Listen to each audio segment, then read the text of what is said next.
Hello, everyone. Thank you for joining us today.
Journey from Ghana to Canada. So, what made you to choose Canada to actually pursue your graduate program? Did you look out for some other countries first? Did you apply to some other countries, and then how did you finally settle? Okay, now it's going to be Canada. Initially, Canada wasn't my first choice.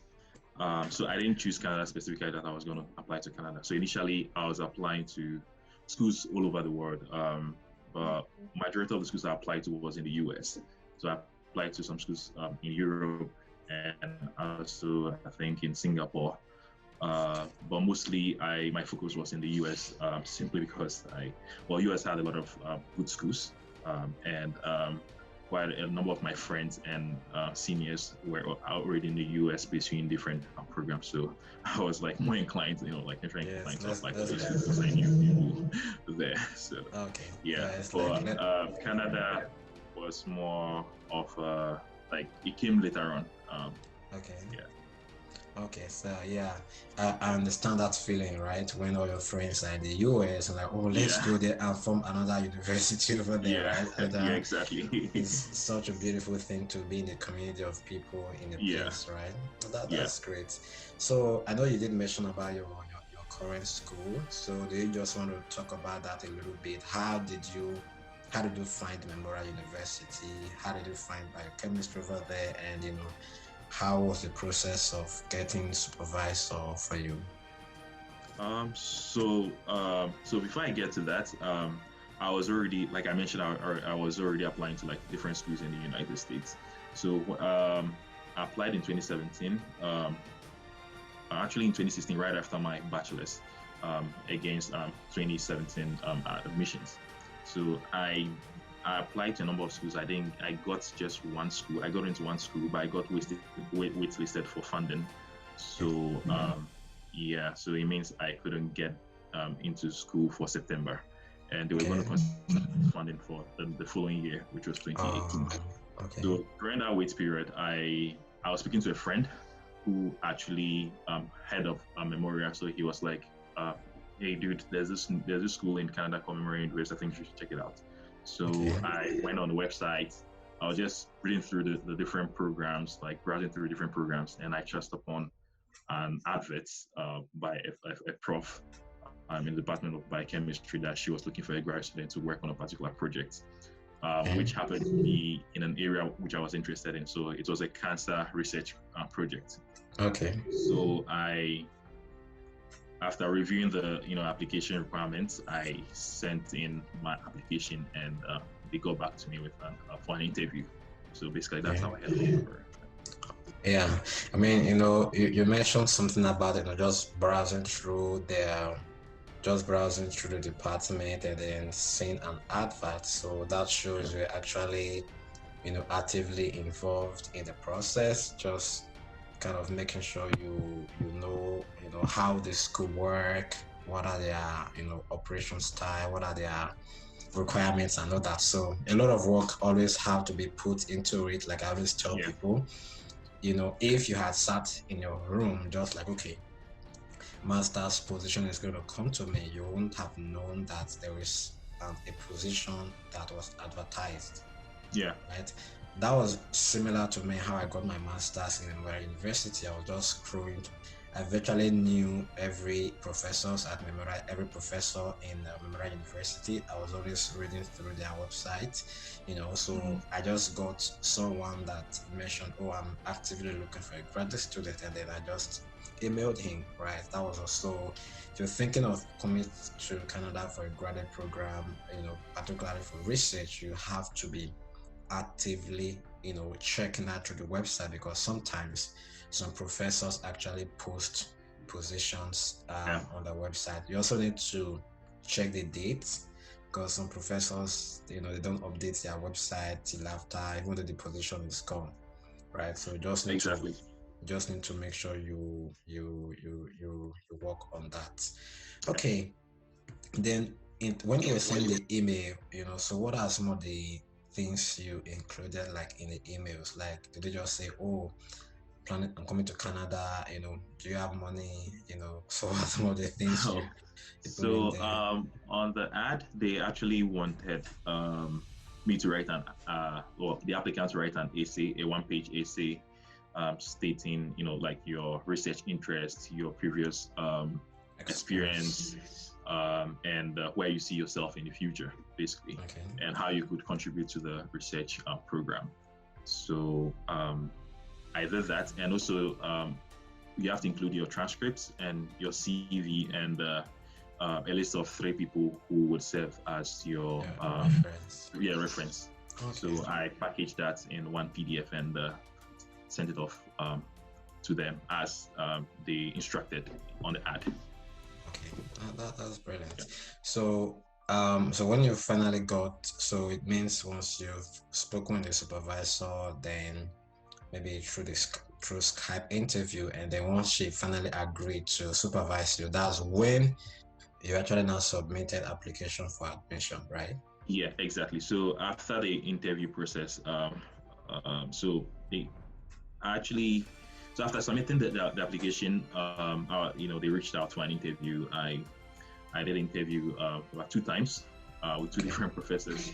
Then after that, they now agreed that I was the best candidate for the position. Then I was now asked to officially apply to the school. So I have to go to the school website and look at all the required documents, and package that and send it off to the school. Yeah, so that's a very critical point to know, particularly for research programs. You don't just apply for admission, especially when they state that you need to get a supervisor before you bring in your application. So you have to make that a priority to get a supervisor, because that will really help your admission. Once you already secure a supervisor, your admission is almost like 95% or even like 98% guarantee. Yeah, exactly. And that will really make your life much more easier. Makes your life much more easier. Okay, interesting. So then after that, so the next process, so how long did it take, like for like the admission, for them to get So back to you?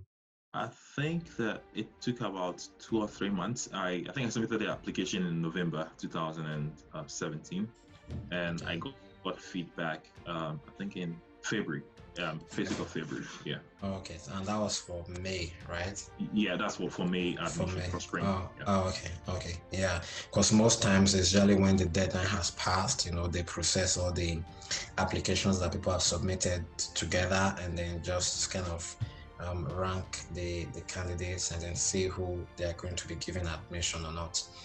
Then Yeah. after that, that's when the visa processing actually Yeah. come in.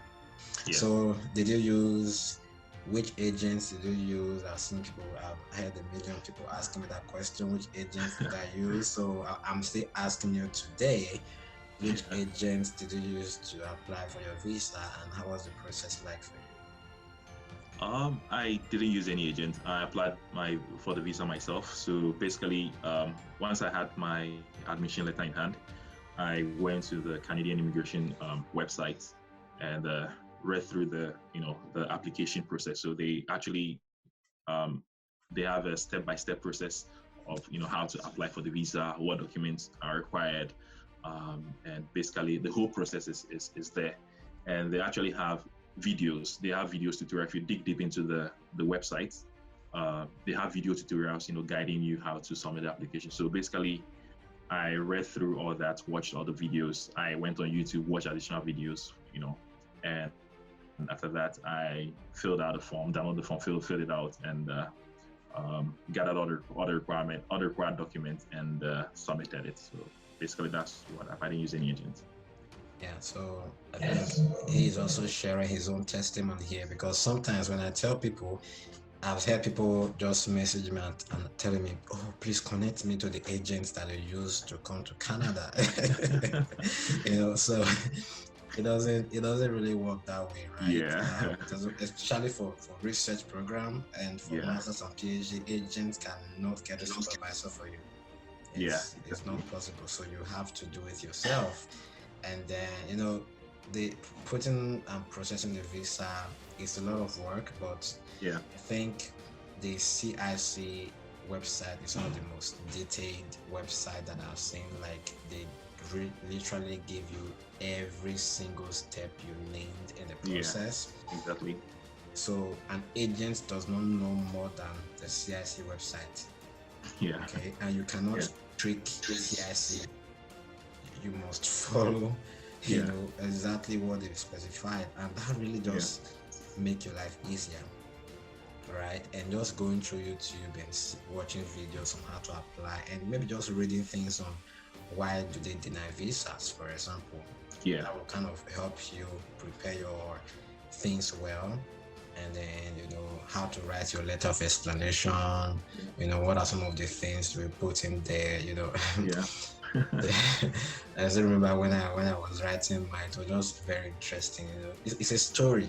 yeah, yeah, It's a story, and once someone reads your story, it just makes your life much more. It makes you, they, it like I always tell people when you're putting on your letter of explanation, put yourself in the position of the visa officer, yeah, right? If you were the one reading through this thing, will you doubt this document? Will you be convinced? yeah, So there is no those people they've been doing it for years. yeah, They've and they've probably reviewed like thousands of hundreds of thousands of applications. So you can't trick them. yeah, Right? You just need to provide them with whatever thing that they want. yeah, And exactly. and one thing I will always advise in Canada, don't fake anything. Don't try to manipulate your document because it can backfire in the future. Exactly. Yeah. Some people have So been denied visas yes, for falsifying documents and all. yeah, and that's not being denied is not even the problem. You'll get banned for 5 years. Yeah. So that's really very terrible. So don't really think of manipulating documents, even though it takes you like 6 months or 1 year to arrange yourself to be ready. That's fine. You know, Yeah. Coming to Canada is not a Ponzi scheme. Yeah. It's not a come quick, come Yeah. quick scheme like that. So it takes a bit of time and planning. Yeah. It's not just I just wake up today to this is January and then I just started thinking of Canada. And then by April I'm already in Canada. No.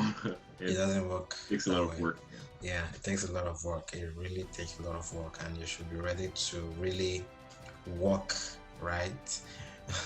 I remember then when I was trying to get a supervisor, I was sending emails. Sometimes I even called. Though Yeah. that's a bit on the high side. Yeah. Yeah, it's Quite unusual. yeah, that's unusual. That's very unusual. But it worked for me. Mm. Okay, it's worked for me because when I got my supervisor, actually when I saw the ad, I just called. So what I did, I just called and oh, I saw this advert on a website. Outside of whatever thing is there any other requirement that maybe you didn't include? I was just Yeah. trying to, I was just kind of using psychology to Build that just, rapport. Yeah. yeah, build that rapport.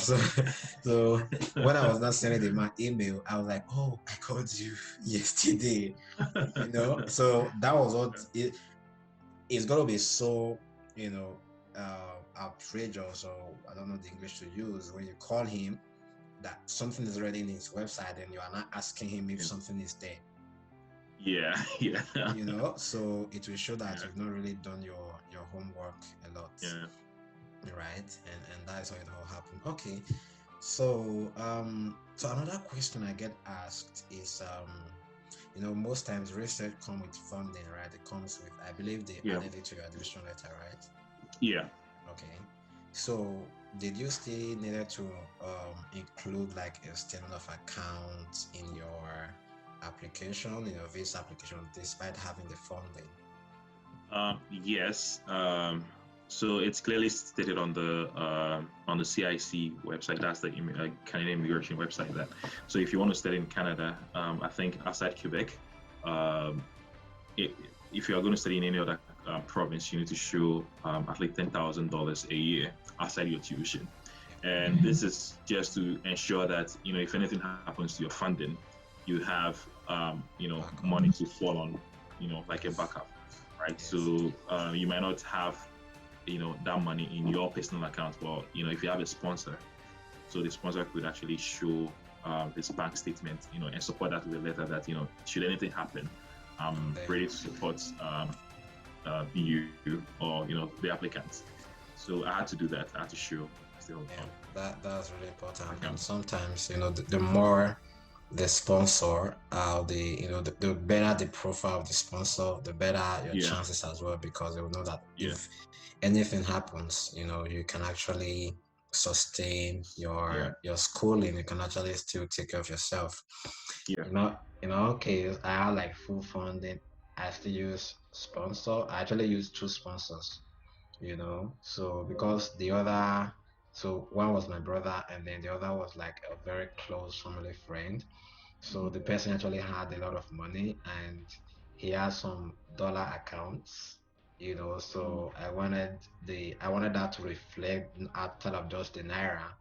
yeah, But you don't have to do that. It was just I had the opportunity to do, so I actually just included it, right? And yeah, it was just a story that I added that because he was my teacher in my secondary school, and then we just wrote in the letter of explanation that, oh, he has promised that once I finish with the first class and a very good degree, he will you know help and sponsor me in my master's program. So I just kind of make make a story out of it, yeah, right? So everything is all about the story that you give. So whoever is sponsoring you, you need to make a story out of it. It depends on the person, right? If it's yeah, parents, you don't really need to just say it's your parents, yeah, right? yeah. Exactly. That's all. They don't doubt your parents, Yeah, right? So they just need to show maybe their bank statement if they are working, maybe their pay stub, just letter ID card,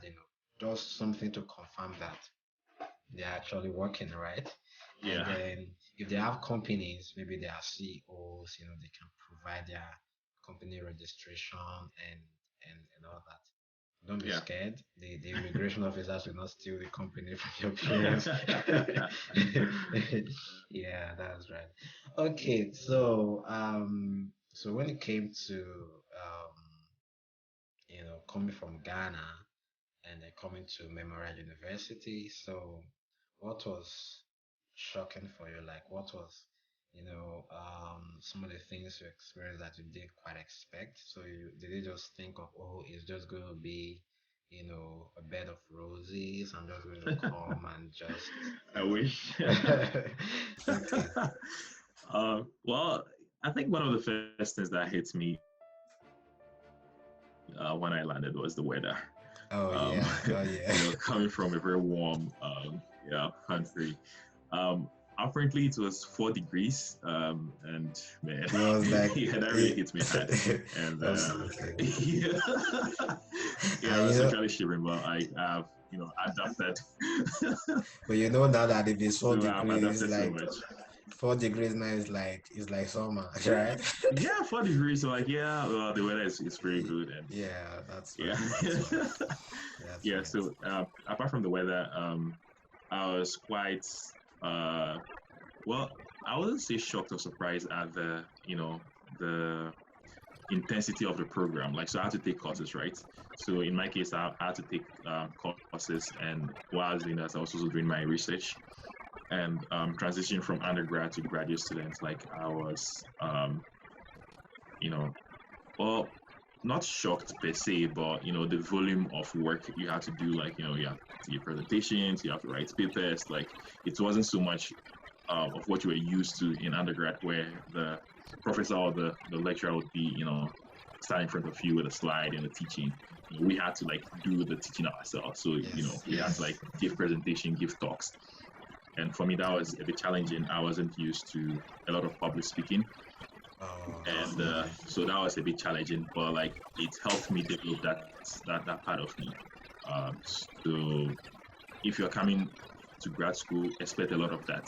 You'd be doing a lot of talking yourself. So you'd be teaching the class, That's right. basically. You can't shy away from it. Yeah, you can't shy away from it. You give a lot of presentations, a lot of talks. You can't shy away from it. So Yeah. I'll say that's one of the challenges I faced, and in a good way, actually, it helped me develop, my public speaking, standing in front of crowds and talking and giving presentations. I think most of the time, grad school is so much about the process, Yeah, right? yeah, It is not just the certificate that is the goal. It is yeah, who you become in the process of the grad school. You learn a lot yeah. of things You could like, see the difference.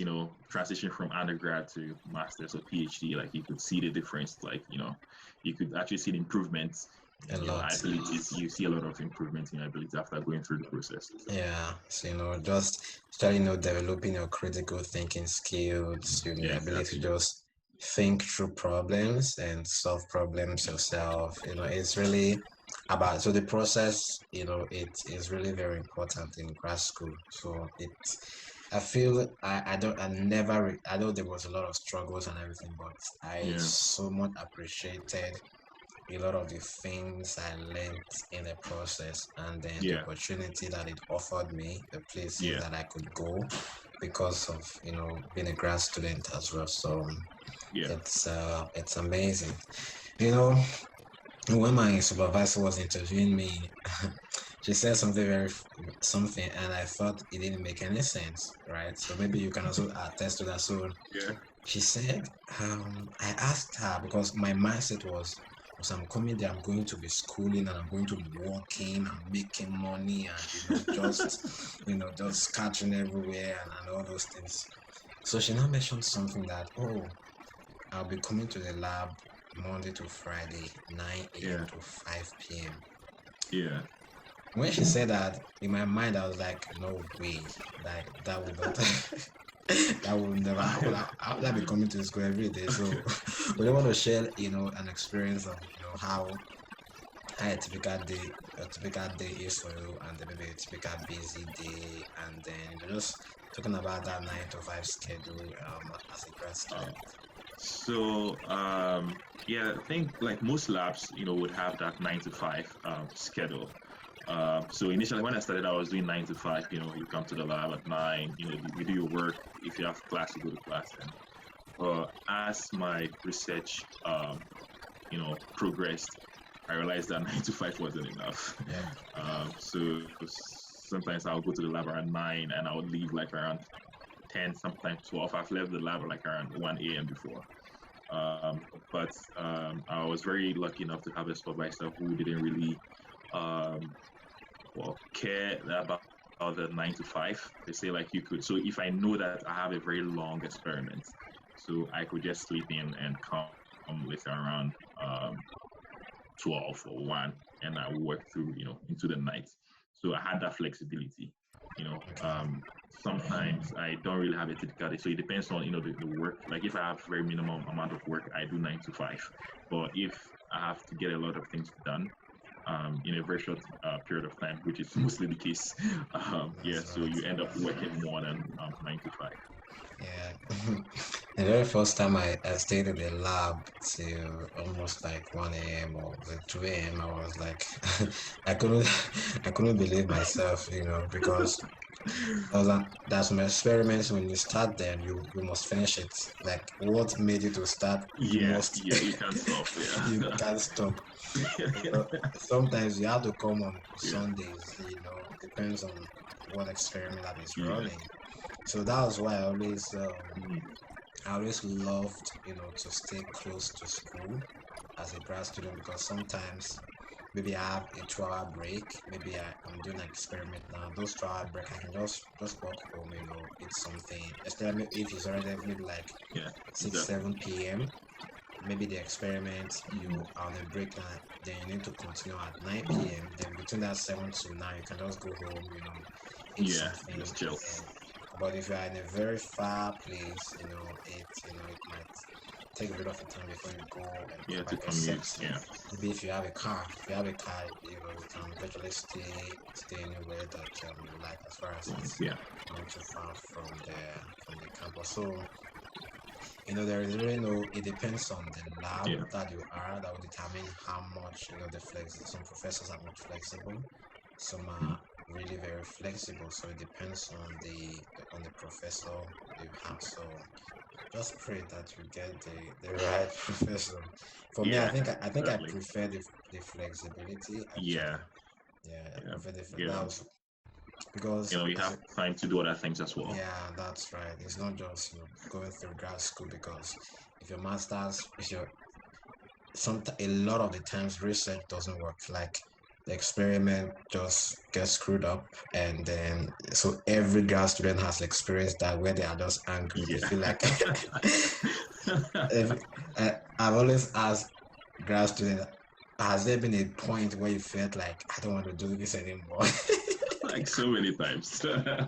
So many times. I was like, no, no, no, no. I'm just tired. I don't want to do this anymore. So it has virtually happened to almost every grad student. But when you think about where you're coming from and the work you put in, just know that you just have to Yeah, well, get it's this worth it at done. the end. Yeah, Yeah. it works at the end. Yeah, that's right.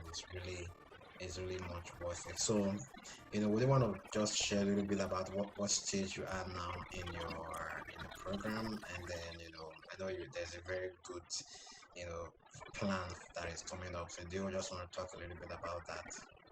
Yeah. So um I'm at the stage where I have to submit my thesis. So basically like almost done. So I should be submitting my thesis very soon. And in September I'll be transitioning to a PhD in a different school, McGill University. Awesome. How do you feel? Yeah, it's quite exciting. It's a dream come true for me. Oh, that's amazing. That's great. So, how did you So did the supervisor did they just jump to you while you were sitting in your bed? Or, so how did you get to supervisor? Because we in Canada, if we are trying to go to PhD, we still have to go through the process of Oh yeah, getting yeah. supervisor. So how did you go about that? I knew I was going to be finishing my PhD at this time. Like, Your masters, right? yeah, my master. Sorry, I'm going to finish my master's at this period. So I started in November, ending of November. That's when I started looking for supervisors. So I started the process all over again. Emailing, looking at different school websites. I Getting to remember learn about their project. I remember back then, we used to stay in the same house, right? Yeah, So it yes, was when we are just eating in the evening, then we're just kind of thinking and brainstorming together, oh, what's going to be the next step? What are we yeah, doing? Because I was like kind of a year ahead, so I was kind of finishing up. So we're just kind of thinking together, okay, yeah, we might need to try up a bigger school, let's take yeah, up a kind of, because it seems like we've almost learned all the technique there is yeah, in our current lab. So we felt, yeah, let's take up a bigger challenge. And then yeah, so I was searching for some other bigger schools. And then I remember the day I brought the news to him, right? Oh, that I got a position at the University of Alberta. She was like, oh, let's celebrate, let's celebrate. And yeah, then it wasn't up to it wasn't up to like a month or maybe less than 2 months that I remember he just telling me, "Oh, I got this supervisor at McGill." And yeah, remember the day you did an interview, right? Where yeah, we're trying yeah. to test, we're trying to test the Skype to make The sure. Skype, yeah, And then I know you were reading and just try to prepare. Like, oh no, don't worry, just relax, and just yeah, have this conversation with this man. Just want to get to know you and all that. So it was really. yeah, So that's why I always tell people, work with people that have the right mindset, yeah, exactly. people that have the same dream, the same aspiration with So when I knew that he was also looking out for something, that motivated me. And then when I got mine, that even motivated him the more, that Yeah, it's exactly. possible to go out of Mon and go to kind of a much more bigger school and all that. Yes, yeah, Yeah, yeah, that's exactly. great. That's great. So you emailed the supervisor and then Yeah, so I sent out an email. So at this stage, having gone through the master's process, I knew what to do. So the email was like very straightforward. I'd learned from all the mistakes I made during my undergrad trying to transition into masters. So I sent out an email, and in less than a week, I got response. So I got response from two different professors, and I interviewed with them, and it was now up to me to decide which professor to choose from basically, and yeah. I ended up choosing the one that really piqued my interest. Yeah, I remember those moments we were trying to decide between Decide. University of Ottawa and Yeah, McGill and all that. So that's really great. I'm really very happy for you, that we're still continuing the journey. Now we can, I'm just like a year old, not even up to a year. So by September when he's starting, so we can. I'm just at the very. I started in January this year, so it's still at my very early phase. So we can so much relate to each other and yeah, share our PhD experiences and all that. All right, that's really amazing. So I wanted to talk a little bit about like study permit. So now that you already applied for study permit before you came, so if you're not planning to do like a master, like another degree in Canada, so do you need to apply for another study permit again? Is it as difficult as the formal process that it was when you're trying to apply for Ghana? So how does that work? so it's not that difficult. Since you're already in Canada, it it's pretty straightforward. So you'd need a study permit extension, right? So you basically go on the website and there's an option to extend your study permit. So you have to include your admission letter, and also proof of funds. So this could be your admission letter with your funding stated on it, and if you also have some funds in your account, you could attach that. The process is not as rigorous as it is when you're outside Canada, so it's pretty straightforward, and yeah, it's not that difficult. Okay, Yeah, let's that's see. yeah. So that was exactly the same thing that I did as well. Just applying for extension and then following up the process and just that was the thing. So Yeah, that's why I said now you need to if you've done it yourself, this second stage becomes very easy, right? yeah, Because you've passed through the process and you kind of know how a lot of other things work, right? yeah. Okay, so people also ask about work. So as a grad student doing research, is it possible to work you know Yeah. So if you're in Canada, your study permit allows you to work for maximum of 20 hours a week, right? But the graduate program is quite rigorous, like especially if you're in a research-based program. In the initial stages, I wouldn't advise you to work. Since you're Yeah, already receiving your stipend, just take your time, you know, take your courses, make all the A's, make good, very good grades, and once you're done taking all your courses, you can start thinking about working. If you want to combine working part time and working in the lab, taking courses, it can be very overwhelming. So I always advise people to just in the first your first semester, just take your time and get settled.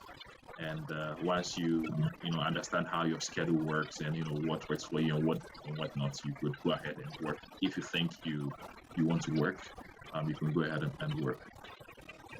that's great. So it kind of depends, right? So people that are Yeah, it doing depends course on you. based, doing research, so you have to kind of work because your research is a priority. So if Yeah, you there's a certain threshold of score you need to have in the courses, if not you lose your funding. yeah, So you lose your funding, so you don't want to lose you your don't want funding. to sacrifice that funding because of just the work that you got outside. So Yeah. you need to kind of see how you can balance things up.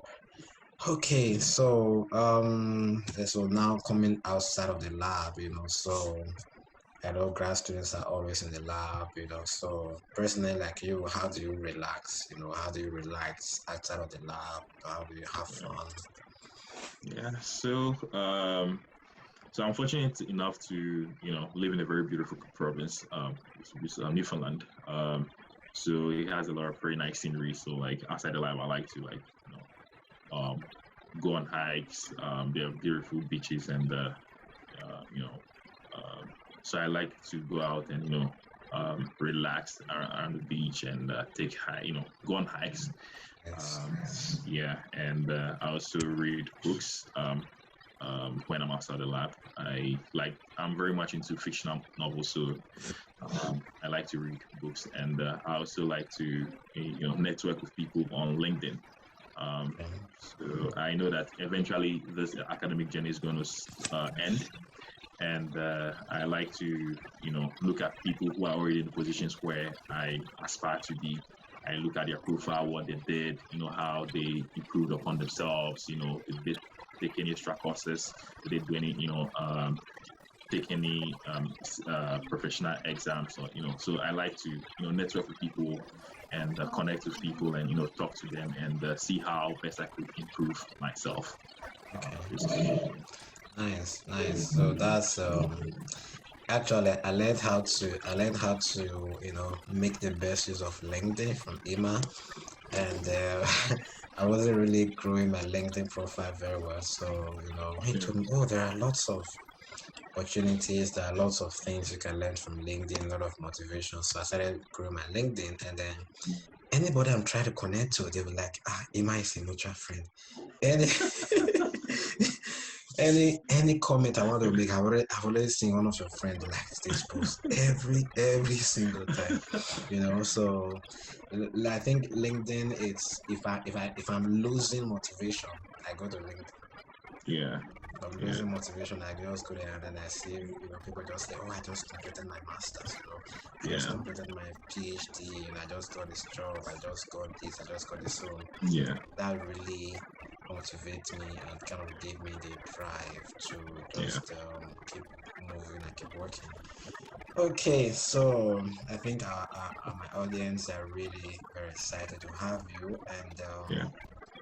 so for someone listening to this now, and then maybe the person has been trying to come, looking for a supervisor, maybe the person is not getting, or you don't even know where to start from, Yeah. so what are your final advice or final thoughts to people out there that are just having this dream to come to Canada for studies? Okay. So my advice is, so if you are still in school and you want to do grad school, not only in Canada or anywhere else in the world, I would advise you to start early. Personally, I started when I was in my third year, so I already decided that I was going to do my graduate school abroad when I was in my third year. So I, started reading about different schools, started, um, writing my personal statement. So I'll advise you to start very early. And if you're already done with school and you've been trying, I would say don't give up. Sometimes it takes a while. I remember when I was sending emails, I sent like over 50 emails. Some would reply, some would reply. Don't give up. If you think you are not getting the response you want, reach out to people. So like LinkedIn is a very good platform to reach out to people. So just go on LinkedIn, look at people who have already done it, send them a very nice email. Sometimes I get messages, someone asking me to, look for supervisor for them in the Yep. school. I should go to their office, go. Yeah. Yeah, please don't do that. Just send a very nice email. Okay, I'm been doing this. Please, can you review my CV? Can you review my personal statement? Can you review my um, email? A lot of people will be willing to help. So basically, this is my advice. Just don't give up and reach out to people for help. If they need Absolutely. things. Absolutely. So we know, we know the stress and all Yeah, the struggle that people pass through, and we know we are very busy people because of our research, as a PhD student or just masters, it's a lot of work. yeah, So if you send someone an email or a message on LinkedIn and the person does not respond, yeah. it doesn't mean the person just purposely ignored you. Maybe the person Mm-hmm. haven't even had chance to read through your messages. So just kind of a bit patient with people, and then you can also send reminders, right? Yeah, Because then that kind of show the person that, oh, this person is consistent. Just keep reminding, just yeah, seek out for help and just ask, how can you guide me? What do I, what are some of the information that I really need? And if I read some people send me some email and they were like, oh, I'll compose this email to this professor. Can you just help me look through it? I was like, sure. So that is it. yeah. um Thank you very much, Iman, for coming. I really missed, working with you, and we actually, did some few things together. We were doing some, microscopy together back in Newfoundland. So we do Yeah, microscopy in the lab, then we go to the church and also, do the same yeah, church thing, and then we go home and also, yeah, we're in the same place and just having fun at home. So it was really a beautiful time. And then yeah. because we're working on a kind of very similar project Similar, because we're yeah, using the same cell line, so we always yeah. just talk about it. And The then research and the yeah, data so and yeah, data analysis. Just in fact, I yeah. learned a lot of things from him. There are some software and some programs he gave me. For example, he gave me the end notes, how to use end notes, and that's what I'm still using today. I used the end notes for my thesis and for my papers, and it's been really, really, really fantastic. So that's how it is when you connect to the right people that will really, you know, make your life better, right? Make your life better and Exactly. just show you how to get things done. So we really appreciate you for taking your time to share your experiences. And then for my viewers, so if you want to contact him, personally, Emmanuel Asante, on LinkedIn, you can just message him, and then he will try to respond Yeah, as much as possible. And yeah, then because of all this, the stress that people are going through, I have personally put forth a very, very easy to join mentorship program where I just mentor people. So I'm going to be posting the link to my website on in the description section.